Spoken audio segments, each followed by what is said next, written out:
Hey, YouTube, it's Steve from Tower Genius. Oh, these tower companies, they're really at it this year, more so than any other year in the last 16, 17 years that I can recall. Um, if you're getting a proposal for a new cell tower from, there's a bunch of different developers out there that are, building sites for Verizon and T-Mobile, not really AT&T, but mostly Verizon and some T-Mobile. And these companies are offering property owners, they're offering them whatever, sometimes seven, 800, 900, 1,000, 1,100, 1,200, whatever.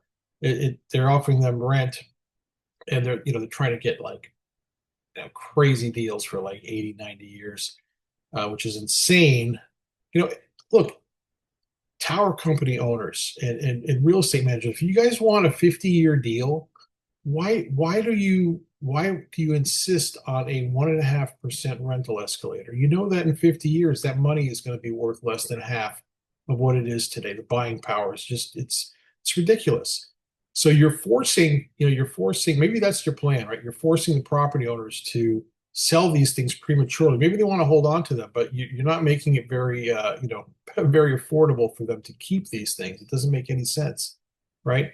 You know, um, if you guys want to run into a situation where you end up having these things selling, maybe I'll raise some capital and I'll have some companies squeeze you all and make offers that that will force you to pay more money. That's not the right way to do this. You're forcing people's hands. How about you knuckleheads that are running the real estate departments and you financial geniuses? Why don't you charge them a fair rental, right?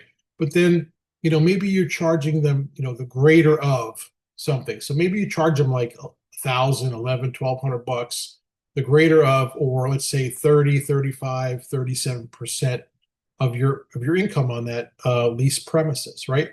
That way everybody wins or everybody loses, right? You're not going to actually lose on it if you're going to be paying them either like 1,000 bucks a month, or the greater of, or let's say 30, 35% of what you make on that tower. It's a win-win for everybody. But the tower industry, here's the deal: if you're a property owner, the deck is stacked against you. Tower companies do not want to deal with you fairly. They think you're stupid for taking 1.5% rental escalator. And I mean, I would roll over my grave if I had to sign one of these things for 1.5%. So look, if you're going to sign one of these deals, I mean, I can't even stomach it.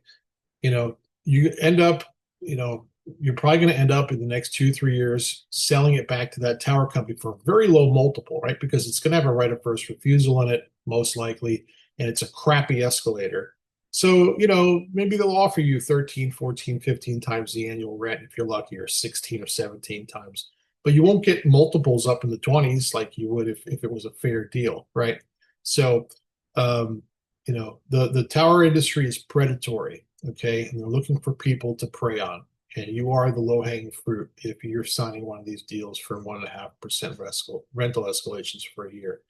Um, sometimes you gotta, I guess you gotta lie down with the devil to get a deal, but it's still bad business. And I look forward to some of these tower companies getting the short end of the stick, because when you deal with such a heavy hand on property owners, there will be blowback at some point, and hopefully that impacts your stock price. Unbelievable.